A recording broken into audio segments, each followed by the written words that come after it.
prințesă Twilight, era pentru ea. Păzia! Wow!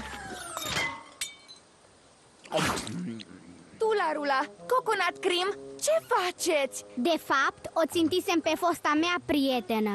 Nu sunt fosta ta prietenă, tu ești fosta mea prietenă. Amândouă, stop! Deci, vedeți? Prietenia nu e întotdeauna ușoară, dar nu există nicio îndoială că merită să lupți pentru ea. Sună cunoscut.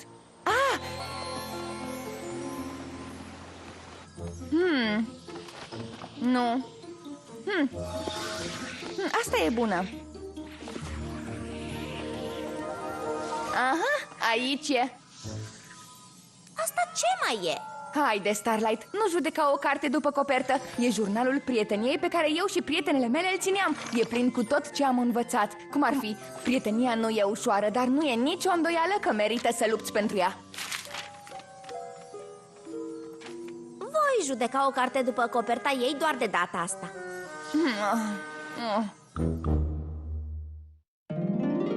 Mici ponei, mici ponei. Mici ponei. Ce e prietenia n-am știut. Mici ponei. Când pe voi v-am cunoscut. Aventuri și voie bună și o inimă mare cu toți împreună. Să fii bun, ce ușor poate fi. Cu un strop de magie sigur vei reuși. Mici ponei, prietenie îți oferă dacă vrei. Micul meu ponei. Prietenia este magică.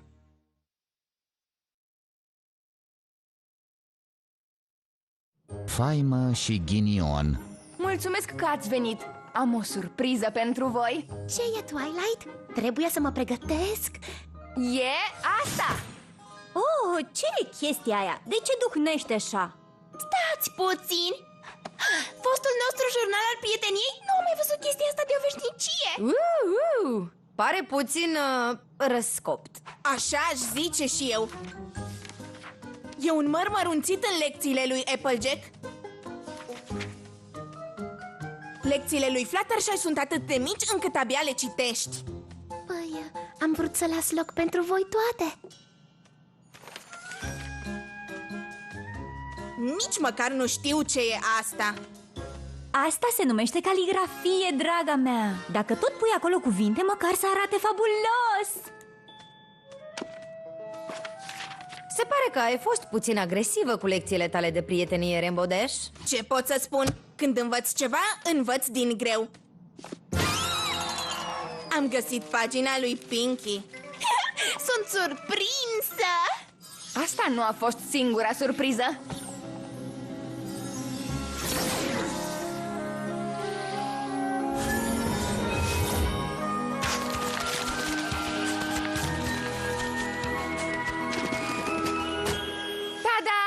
Eu și Starlight ne-am hotărât să facem una pentru fiecare. E uimitor. O copie perfectă. Știu vraja de când aveam nevoie de copii ale unui anumit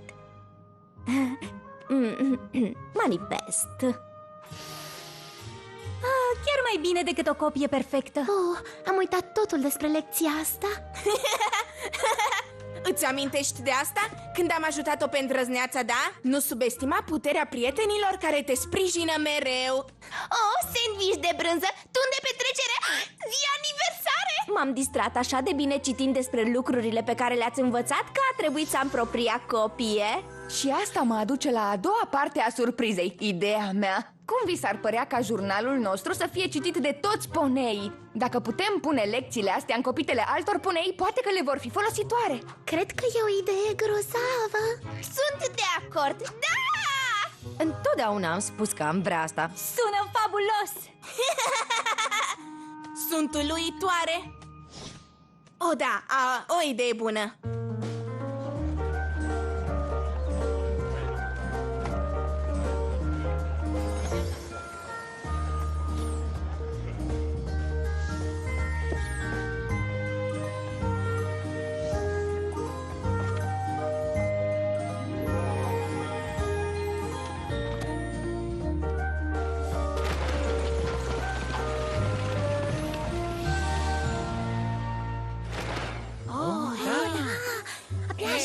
abia aștept. Nu mai vreau să mă joc cu tine. De ce nu? Îți place să joci șotron? Nu, ție îți place, pentru că întotdeauna câștigi. Hei, fetelor, nu am putut să nu aud. Ar trebui să citiți capitolul lui Rainbow Dash despre cascada curcubeului. V-ar putea ajuta. Sigur, prințesă. Mulțumesc, Twilight! Jurnalul prieteniei ne face foarte populare. Oh, Ne-am gândit să organizăm o tabără de vară a semnelor drăguțe. Acum toți se vor înscrie, cu siguranță. Va fi super! O tabără a semnelor drăguțe e o idee minunată. da, dar scopul jurnalului nu ar trebui să fie publicitatea. Sper doar că mânjii au învățat ceva din lecțiile noastre. Vor învăța. Sunt sigură că poneii din toată Ecvestria vor... Oh! Bună! Vă pot ajuta cu ceva? Am venit aici tocmai din Mânzii Delfia pentru că am citit jurnalul prieteniei voastre. Wow! Ce minunat! Care a fost lecția voastră? Ai dori să le semnezi? Oh, cred că da. Deci, cum vi s-au părut lecțiile? Oh, nu le-am citit. Astea sunt de colecție. Trebuie să le păstrăm în stare perfectă. Oh, Wow, a meritat călătoria.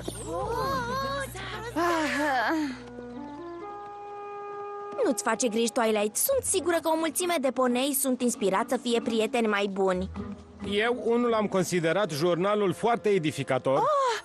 Sunt de acord, am văzut laturile acestor ponei despre care nici nu știam că există. Îmi doresc doar să o fi lăsat pe Rarity pe din afară. E clar că locul ei nu e în acea carte. Oh, știu! Cine se crede? Sigur că a făcut o treabă bună înființând sărbătoarea zilelor Ponyville-ului, dar chiar crede că a avut succes datorită ei? Ce tupeu! dar ea nu spune asta! Rarity!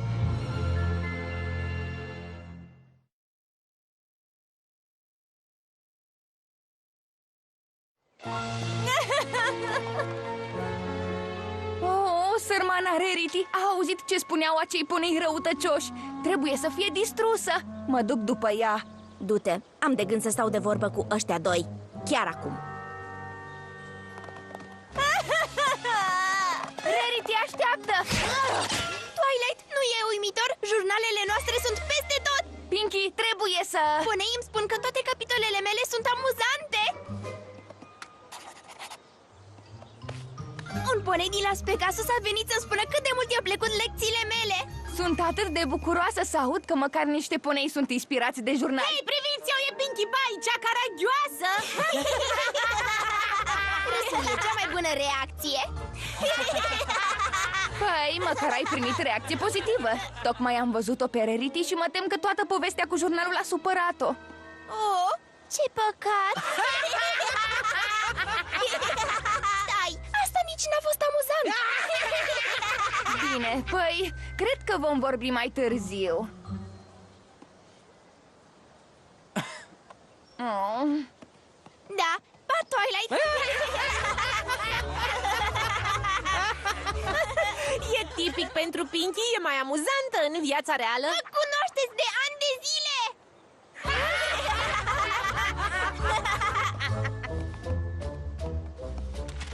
Poate că ajunge pe azi.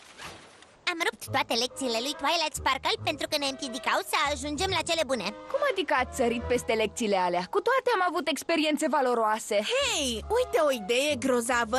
Ce-ar fi să vorbiți cu Twilight o vreme, ca să mă pot întoarce la treburi cum ar fi lucratul sau dormitul și, ei bine, cam orice altceva. Oh, nu vrem să auzim lecțiile ei plictisitoare. Haide, mai spune-ne odată cum ai întâlnit-o pe îndrăzneața, da? Încă o dată? Nu am spus deja povestea asta de vreo 12 ori? Dar nu ne mai săturăm. Haide, n-ai vrea să-ți dezamăgești, Fanny? Numai că eu trebuie să pun norii aia de furtună înapoi în țarcul lor. Super! Putem veni cu tine și ne spui povestea acolo? Da! Rainbow Jack! Rainbow Jack! Rainbow Jack! Oh, nu! Ce se mai întâmplă acum? Ce spui? Vreau un răspuns! Vrem răspuns. Trebuie să știu! Dați-mă în pace! Ce s-a întâmplat? Vrem Spune-mi ce s-a întâmplat. Trebuie să știm. Vrem răspunsuri! Da! avem dreptul să știm. Dar despre ce e vorba? Vrem să știm de ce Fluttershy continuă să învețe același lucru. Fii mai atentă. Chiar și eu am învățat mai multe decât ea. Eu de ce nu apar în carte? Ce? Serios? Îmi ataci prietena pentru că nu vrei să apari într-o carte? E în ordine. Mă descurc, fetelor. Ascultați, sunt mai înfiptă. Și da, mi-a luat ceva timp ca să ajung așa. Dar pot spune sincer că ai putea învăța ceva și te-ai schimbat complet? Nu prea cred. Wow! Ești foarte diferită față de Fluttershy, cea din carte. Și nu știu ce să cred despre asta. Ce reacție! Parcă tuturor poneilor din Ecvestria le-a scăpat partea cu prietenia din jurnalele prieteniei. Rarity, ești bine? Ah! Ce faci? Crezi o rochie, draga mea! Pentru ce? Nu știu, e cusut de stres. Cusut de stres? Când i-am auzit pe cei doi la cafenea, am înțeles brusc de ce de zile întregi mi se anulează comenzi. Poftim? De ce își anulează poneii comenzile? Pentru că nimeni nu mă mai place. Mă boicotează. Vreau un răspuns! Vreau să știu! Spuneți-ne! Sunt sigură că dacă ies și vorbesc cu poneii, își vor da seama că nu sunt rezonabili. Am nevoie de 100 de pături și am nevoie de ele acum. Scuze, Twilight.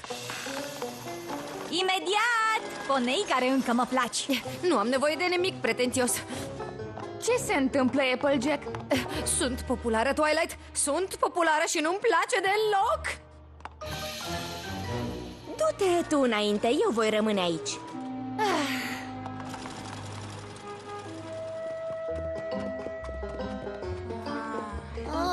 Mă doare spatele.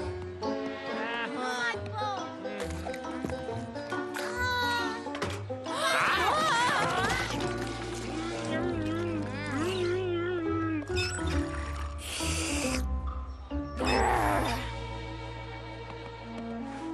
Applejack, cine sunt toți poneii ăștia? Își spun admiratorii merelor dulci.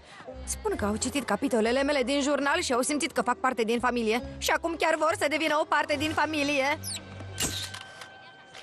Capitolele tale din jurnal? Da, știi, toate chestiile alea despre felul în care prietenii sunt ca familia și... Nu pot să scap de ei? Și să-mi alung propria familie? Bunicuță Smith, stai așa, lasă-mă să te ajut. Priviți-a! Oh, mi-aș dori să nu fi publicat vreodată jurnalul.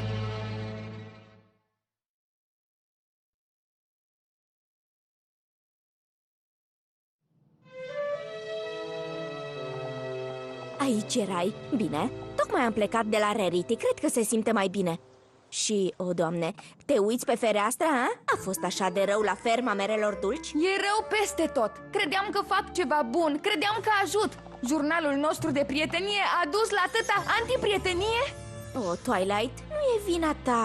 Bineînțeles că e vina mea. Dacă nu aș fi avut ideea groaznică de a face copii, nimic din toate astea nu s-ar fi întâmplat. Mi-e teamă că le-am făcut viața groaznică. Chiar cred că ești prea aspră cu tine. Sunt oare? Ce? Da! Vrem răspunsul! Spuneți-ne! Nu știam unde să merg. Am atâtea de gătit, de curățat, de făcut cu familia că nu am timp pentru altceva acum. Cel puțin poneii nu râd de fiecare dată când vorbești. Nici măcar eu nu-mi doresc să fiu amuzantă tot timpul. Vă spun, zilele mele de caragios look s-au terminat. Crezi că tu ai probleme? Știu că sunt minunată, dar nici măcar nu pot să mă duc la baie fără să-mi spună cineva ce grozavă sunt. Rarity, ce porți? Emoțiile mele, dragă, stres cu tur. Nu știu ce voi face dacă trebuie să mă mai apăr încă o dată. Oh, îmi pare rău, dragă, din obișnuință.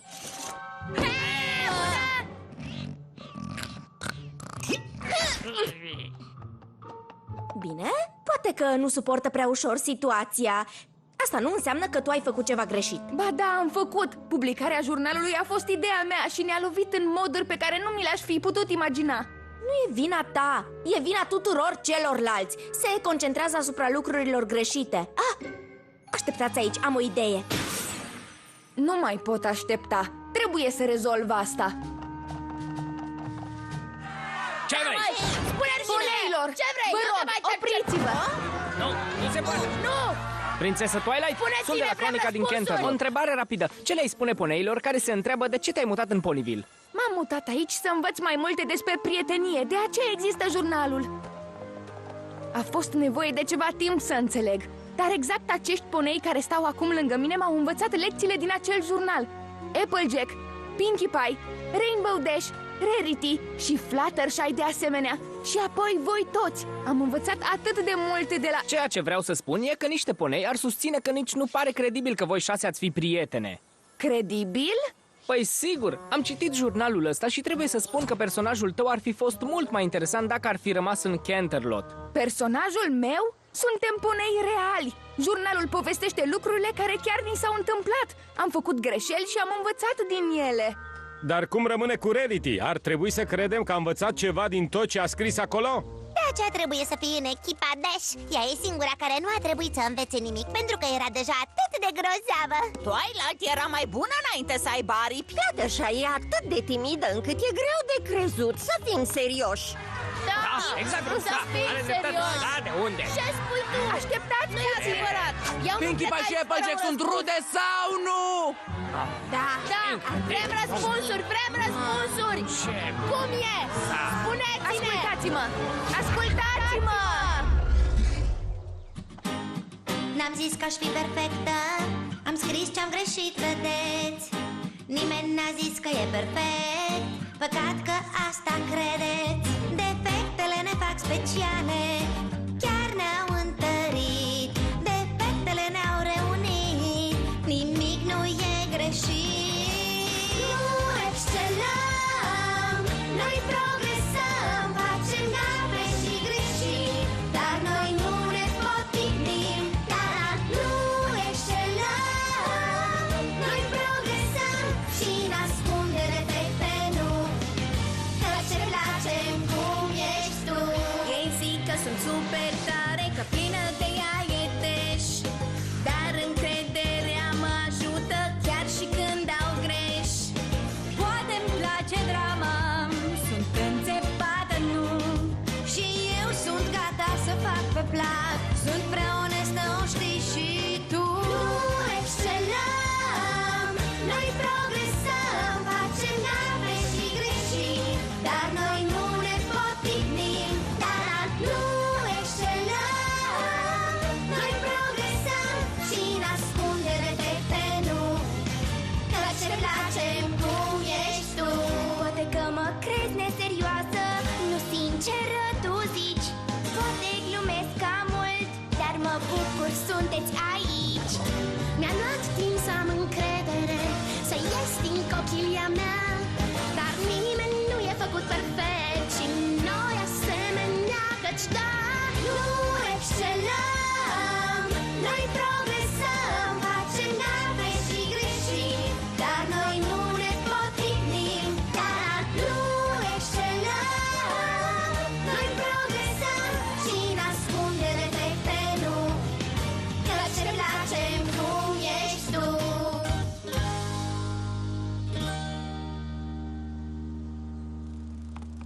Deci, vedeți, poneilor? Niciuna dintre noi nu a pretins că e perfectă. Fără defectele noastre nu am învățat lecții de prietenie.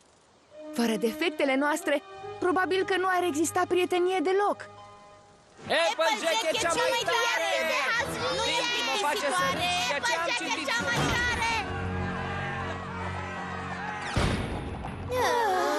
Deci, cam asta e. Fetelor, am găsit cei doi copii care pot spune ce ați vrea să auziți.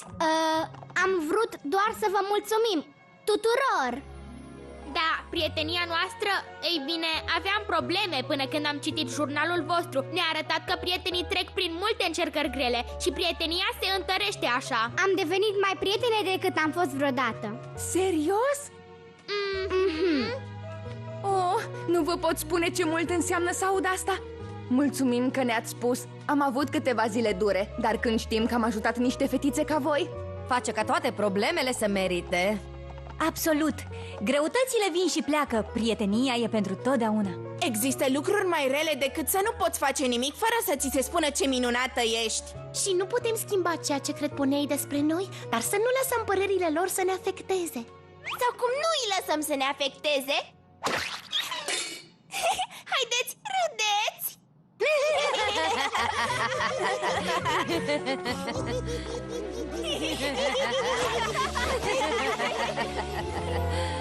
Dar cred că tot va trebui să avem de-a face cu ei, nu-i așa? Nu se poate așa ceva. Nu! Vrem răspunsuri! Rămâi în momentul prieteniei, Applejack. Pot să mai aștepte.